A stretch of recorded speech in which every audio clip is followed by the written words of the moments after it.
음악은 따로 들려드립니다. 말로만 하는 음악 이야기. 재즈 피아니스트 한 분을 소개하려고 합니다. 미셸 페트루치아니를 소개하는 건데, 이 사람을 이렇게 떠올리면 분이라는 말이 저절로 붙어져요. 웨인 쇼터가 그런 얘기를 했어요. 나중에 제가 소개시켜 드릴 건데, 위대한 인간이었다. 돌아가셨습니다. 62년생이에요. 99년에 사망했는데, 페트루치아니 얘기할 때 뭐 제일 먼저 얘기하는 게 장애, 그렇죠. 재즈 피아니스트. 네. 불안전 골 형성증이라고, 이 선천적인 병이래요. 그래갖고선 뼈가 이렇게 툭 하면 부러지는데, 청소년기가 되기까지 100번 이상을 갖다가 뼈가 부러졌대요. 근데 한번 생각해 보세요. 갈비뼈 살짝 나가도 얼마나 아파요. 그렇죠. 와, 아니 그 얘기를 듣는데 페트루치아니의 이 앨범 사진을 보면은 나는 그냥 눈이 제일 먼저 이렇게 가는데, 그 눈이 일반인들의 눈이 아니야. 그 깊이가 눈이 묘하다 그랬는데, 나중에 그런 생각을 했어요. 야, 그렇게 아픈 거, 그러니까 정말 일상적이지 않은 삶을 살았는데 그걸 이렇게 극복하고 자기가 좋아하는 음악을 계속 하려면은 얼마나 참고 견뎌야 됐을까.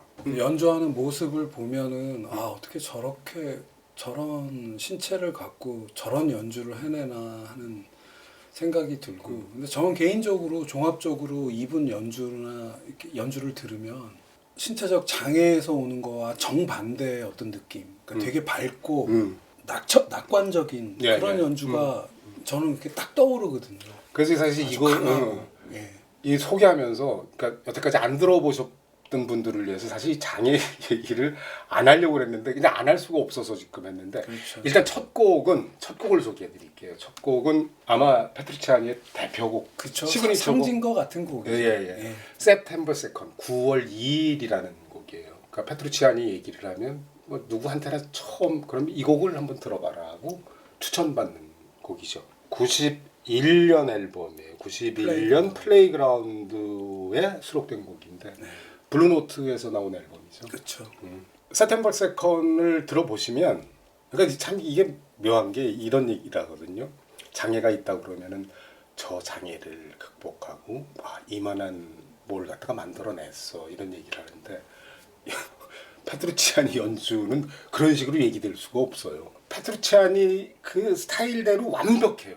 그러니까 장애라는 게 여기 한 올도 끼어들 이유가 없어. 그냥 재즈 피아니스트로서 정말 퍼펙트한 연주를 보여주는데, 그런 어둠이라는 게 별로, 슬픔은 느껴지지만 그 슬픔이 어둡지 않아요. 그리고 보면 이렇게 밝고 뭔가 그런 희망 뭐 이런 거, 아주 밝고 경쾌한 이런 느낌이 이렇게 그렇게 깔려서 이렇게 쫙 가요.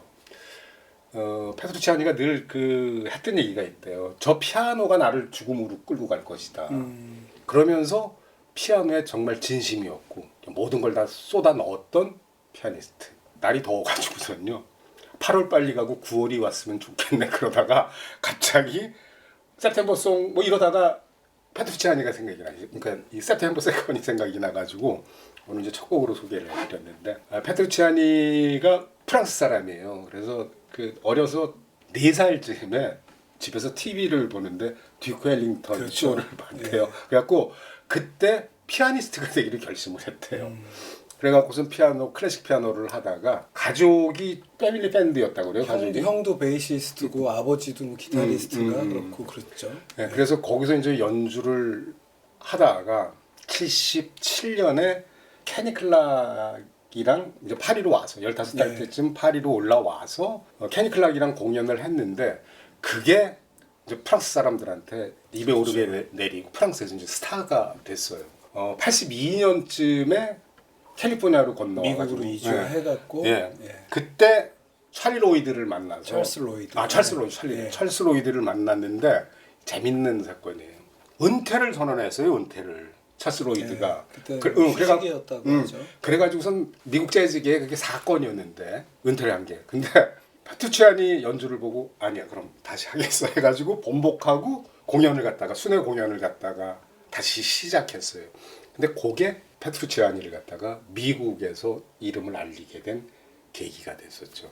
찰스 로이드는 60년대 중반에는 키스 자렛을 픽업해갖고 음악의 길로 뭐 이끌다시피 했고 미셸 페트루치아니도 그렇고 뭐 작년에도 앨범 내시고 뭐 80세 이상이 돼서도 내신 앨범들이 뭐 끝내주니까요. 여태 아주 왕성하게 활동하시죠. 우선 저는 그 플레이그라운드 이 September 2nd를 요 시기에 미셸 페트루치아니가 80년대 말부터 90년대 초까지 신서사이저가 있는 쿼텟을 연주를 했고 그 연주가 담겨서 굉장히 되게 펑키한 리듬으로 아주 다 독특하죠 그때. 근데 저는 개인 성향상 이분의 트리오 연주 중에 이 September 2nd가 굉장히 좋은 앨범이 있어서 한번 이렇게 자켓만 소개시켜 드리려고 하는데 97년도 연주인데 일본에서 한 라이브 앨범인데 트리오 인 도쿄라는 앨범이 있는데 피아노 미셸 페트루치아니 그리고 이 91년도 앨범에서도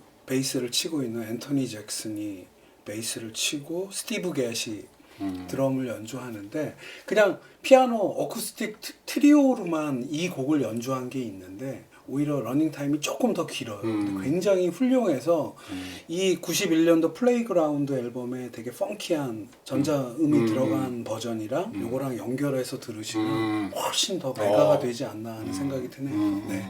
저 세템버 세컨은 정말 들으시면은 후회 절대로 안 해요. 야 이런 보물이 있었네 이러실 겁니다. 두 번째는 뮤직 89년 앨범이에요. 뮤직이라는 타이틀의 앨범에 루킹 업 올려다 뭐 이런 의미인데 80년대 말부터 90년대 초까지 신시사이저 들어가고 그렇죠. 그 시절에 또 다른 앨범인 거죠. 펑키가 이렇게 바닥에 이렇게 쫙 깔려가지고선 그러니까 그때 퓨전 재즈 그러면은 그냥 전형이에요. 이런 스타일. 세템버 세컨이랑 루킹 업 이런 스타일의 음악이 80년대 90년대 초반 정말 이렇게 그 재즈의 대세. 그러니까 여타의 스무스 재즈나 퓨전 재즈 그룹들보다 이 미셸 페트루치아니는 그런 식으로 음악을 자기가 가져갔음에도 불구하고 왜 이렇게 아까 듀크 앨링턴 얘기도 했지만 더 재즈 기본에 확실한 그런 느낌이 있어서 저는 개인적으로 굉장히 좋아하거든요. 그 페트루치아니가 듀크 앨링턴 때문에 피아니스트가 된 거죠. 근데 그러고 나서 그 청소년기에 페트루치아니에게 영향을 준 게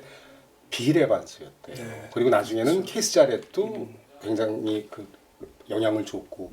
근데 이제 빌 에반스의 연주랑 페트루치아니 연주랑 뭐 비교하는 사람들이 많은데, 자 우선 그 빌 에반스의 그 서정성은 페트루치아니가 그냥 그대로 다 이렇게 물려받았다, 전수받았다, 뭐 이런 얘기를 해요. 근데 또 건반 터치나 이런 건 굉장히 힘이 있고 있어서 막 강해갖고 또 이렇게 완전히 다른 자기만의 길을 찾은 피아니스트인 거죠. 페트루치아니가 그 세상 사는 우리들에게 장애가 없는 우리들에게 한 얘기가 하나 있어요. 왜냐면 사람들을 보면 자동차 운전을 하면서 매 순간 사고를 걱정하는 것처럼 삽니다. 이 얘기 한마디예요. 그러니까 전 이 비유가 뭐 수도 없이 많은 그 철인들, 석학들 뭐 이런 사람들의 그 인생에 비유한 수많은 얘기 중에서 우리의 삶의 태도에 관한 난 이것처럼 아주 퍼펙트하게 이렇게 탁 치고 들어온 얘기를 처음 들었어. 운전을 하면서 사고 날 수도 있잖아요. 그렇지. 근데 사고 안 나게 최선을 다해서 방어 운전을 하면서 달리면 되는데 그게 아니고 달리면서 사고 나면 이러고 운전한다 이거야. 이렇게 사는구나 우리가 정말. 그 뒤통수를 제가 한번 맞았어요. 그 얘기 때문에. 그러네요. 이야 정말 그 대단한 뮤지션이죠. 그러니까 그런 깊이가 있으니까 음악도 그렇게 나오는 거겠지. 그만큼 또 저돌적으로 활동하셔갖고 우리나라에도 97년도인가 한번 내한했었다고 하고 99년에 36살로 사망하는데 98년에는 140회 이상 콘서트를 그러니까 뭐 몸 생각하고 하면은 살일법도 한데 돌아가시기 1년 전까지 그렇게 왕성하게 활동을 했으니까. 그러니까 미국으로 건너와서 활동하면서 잠시도 죽음에 대해서 생각을 안 해본 적이 없대요. 그러니까 그쵸. 자기가 언제 죽을지 모르니까 자기가 최선을 다해서 자기 음악의 그레이드를 올리고 연주하겠다. 뭐 좋은 작품을 남겨야 되겠다는 이런 강박관념은 늘 있었다고 그래요. 근데 그러면서도 절대 비관적이지 않고 낙천적이었다. 그게 키죠. 아주 그러니까 이 키가 작아요. 1cm인가? 91cm인가 미터가 안 되는. 네, 그래서 사람들이 이렇게 안고 다녔어요. 그 여행하고 연주하고 뭐 이동하고 이럴 때. 실제로 공연에서 건반 위에 앉히는 그런 그림들을 본 적이 있는 것 같아요. 누가 안아서 올려주는. 예. 근데 그런데 연주는 이런 연주가 나온다. 세 번째 소개해드릴 곡은 한 장의 앨범에 두 곡을 갖다 소개를 해드리려고 그러는데 프로메네이트 위드 듀크예요. 듀크 엘링턴과의 산책이라는 앨범이에요. 93년 앨범인데 이 앨범은 솔로 앨범이에요. 네. 피아노 솔로. 페트루치아니가 어떤 인터뷰에서 한 걸 갖다 읽었는데 피아니스트는 혼자서 연주할 때 비로소 완벽하다. 1993년 그 블루노트에서 나온 듀크 엘링턴을 기리는 프로메네이트 위 듀크 이 앨범에 저는 캐러반을 갖다가 추천을 해드립니다. 캐러반이 이거 원래 그 듀크 엘링턴 오리지널은 그렇게 길지 않잖아요. 그렇죠. 후안 티졸 그 트럼보니스트이자 같이 작곡 많이 둘이 공동 작곡했죠. 공동 작곡이고 캐러반은 뭐 듀크 엘링턴 시그니처 곡이에요. 듀크 엘링턴 하면 꼽히는 곡 중 하나인데 캐러반이 재즈를 들으시면 아주 그냥 본의 아니게 많이 듣게 될 수밖에 없는 곡. 캐러반, 인센티멘탈 모드. 이건 뭐 스윙 시대의 음악이지만 자우지간 들을 수밖에 없거든요.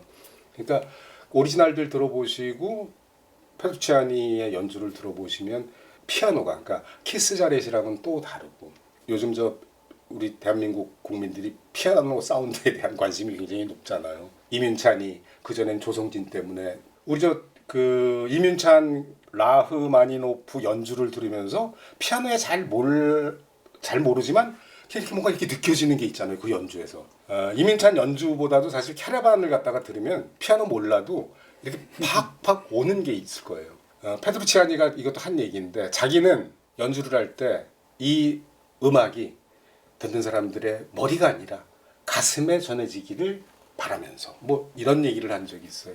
그 페트루치아니 캐러반 연주에 대해서 캐러반의 모든 음악적인 요소를 끄집어내서 페트루치아니가 자기 감각으로 해석을 했다. 네. 이런 그 평론가의 평이 있거든요. 4살 때부터 자기 영감의 원천이었던 듀크 엘링턴과의 산책을 솔로 앨범 제목으로 한 것만 봐도 얼마나 이분이 가장 그 원류에 있는 기본에 충실한 분인지 알 수 있는 거죠. 욕심이 없어요. 연주에. 아주 뛰어나요. 근데 이렇다 할 욕심이 없어. 이 느낌이 이렇게 정말 내려놓고 하는 연주야. 뭐 이렇게 잘하겠다고 뭐 이런 게 아니고 그냥 자기가 있는 느껴지는 거를 최선을 다해서 연주한다. 두 번째는 인센티멘탈 모드. 이것도 그냥 오리지널 안 들어보셔도 그냥 곡을 들어보시면 참 피아노란 악기가 이런 거고 페트루치아니라는 사람이 이런 감정으로 연주해서 우리에게 이런 느낌을 전해주려고 했구나 이런 게 느껴질 겁니다. 세계적인 명성을 얻게 된 게 저 파워업 3예요. 몬트리올 재즈 페스티벌 라이브를 갖다가 한 건데 그때 이제 웨인 쇼토랑 짐 홀이랑 같이 셋이서 파워업 3라는 앨범을 냈는데 그러니까 웨인 쇼토가 그러고 나서 같이 공연을 하다가 웨인 쇼토 그 공연 스케줄을 이제 다 끊고 솔로로 온 거거든요. 죽고 나서 웨인 쇼토가 글을 기리면서 한 얘기가 있어요. 정상인이라며 돌아다니는 사람들이 있습니다. 모든 걸 다 갖췄지만 사는 모습을 보면 팔다리 머리가 없는 사람처럼 살아갑니다. 자신들의 삶을 비난하며 나는 미셸 페트루치아니가 그 어떤 것에 대해 불평한 것을 들어본 적이 없습니다. 거울을 보고 자신의 모습을 보며 불평하는 것도 듣지 못했습니다. 훌륭하고 위대한 음악가였습니다. 자신의 음악을 통해 아름다움을 보고 그것을 세상 사람들에게 전해주었습니다. 그는 위대한 인간이었습니다. 네. 인간답게 살다가 그 장애가 있었지만 휘파람 불면서 세라비라는 얘기를 늘 했었다고 그래요. 그래야 인생 그런 거야. 그게 뜻이래거든요. 그래야 인생이 그런 거야. 늘 어떤 상황에서도 세라비를 갖다 얘기하는 여유로운 삶을 산 미셸 페트루치아니. 소개 여기서 마치겠습니다. 감사합니다.